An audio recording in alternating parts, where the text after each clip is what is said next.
Before Undertale, before Super Meat Boy, before Minecraft, there was Cave Story, the little shooter that could. Possibly the most important indie game ever, as it demonstrated that just because a game was developed by just one man in his spare time after work, doesn't mean it couldn't push boundaries in terms of how video games can tell stories and evoke emotional reactions enough to roll with the big boys. The soundtrack is the most impressive part to me, because it captures the entire game and manages to keep the narrative rolling throughout the gameplay in a way few titles have accomplished. And although this soundtrack has many more than 5 top songs, here are my highlights.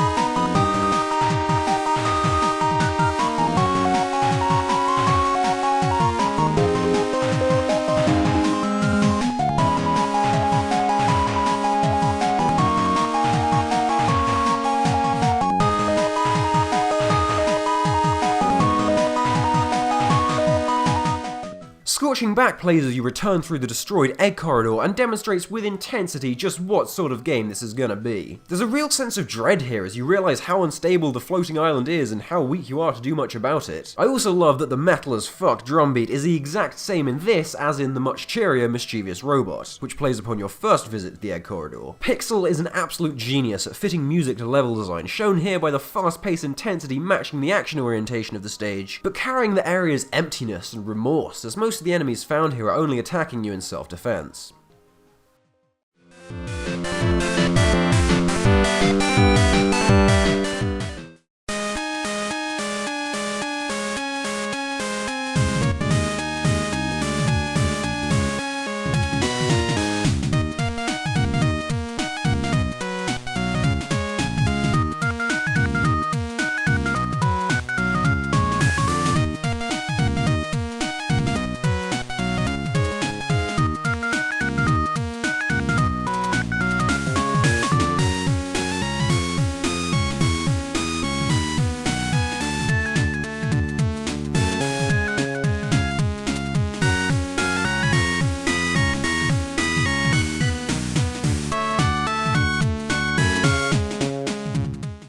Honestly, the song Cave Story is far too upbeat to fit the game it plays as the title screen for, nor the level it plays in, which is a prison camp where a race is enslaved to conduct biological warfare. I could write up some pretentious bullshit about how this song represents hope towards the end of the game and the inspiring resilience of the human spirit of bunny rabbits, but I think it's more likely Pixel just wrote a dope-ass track and put it in the game cause he liked it.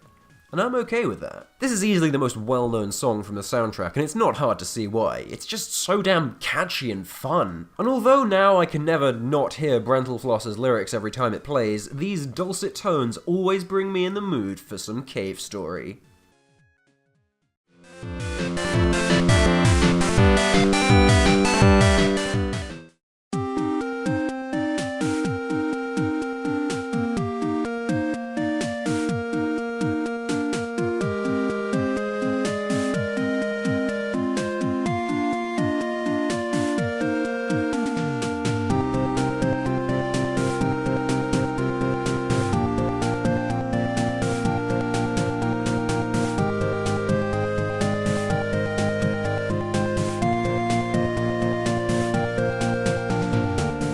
Moonsong is such a complex song. It evokes that feeling of, what's it called again? The opposite of happy? Sad. That's it. This song makes me really, really sad. After a few particularly hectic areas and shocking scenes, it takes a song like this to bring all the tragedy back to the surface and let it ferment. It just makes you want to give up hope and go back home, but after a while, the other audio tracks kick in, and it starts to sound more motivational. The desolate aspect remains, but with a hint of hope to hold on to, as despite all the evil on the island, climbing to the top, as the outer wall segment sees you do, will have you part way to stopping it. Pixel, you cheeky rascal, you sure do know how to give your gameplay impact.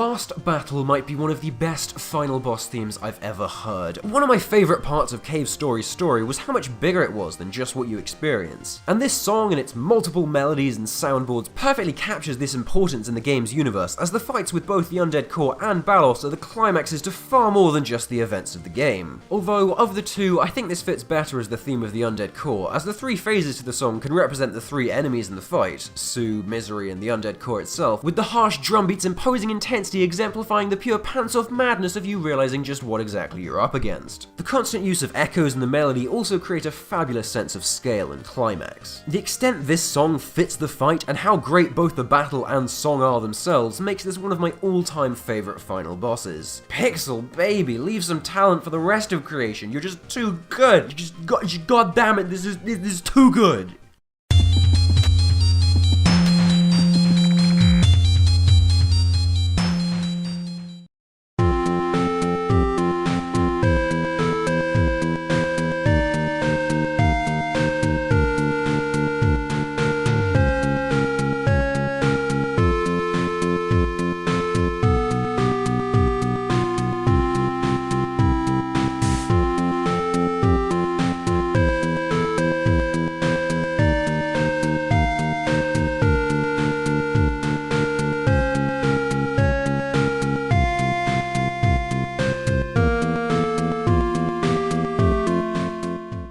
The song playing in Mimiga Village, which for some reason is called Mimiga Town, is easily my pick for best song in the game. It just emanates the charm and depth of this soundtrack. Mimiga Town can be heartfelt, depressing, warm, haunting, or even inspirational, but brilliantly the music itself never changes. Only the context and one's reaction to it always do. Though perhaps lacking the gravity or charge as other songs like Gravity or Charge, there's something special about a song so calming yet oddly so sorrowful. Missing is the pulse of such songs as Pulse, but sometimes a simple melody with a simple drum behind it can be just as effective. This small village has some pretty spooky skeletons in its closet collected over its harrowing history of conflict and oppression, but the overall upbeat nature of the song, despite minor key, highlights that no one in this place is really evil. There's only one evil character in Cave Story. Most of the conflict in the game, and come to think of it, real life, is about good people reacting to suffering, and this, more so than any other tune, provides a heartwarming message to that effect. It can't capture the running hell of songs like, okay, this joke's wearing thin. Mimiga Town shows that sometimes less can be more. The sweetness and tranquil of such a basic song really adds character to an already emotionally rich area, with the dichotomy of its simultaneous feeling cutting to the core of what this game is about.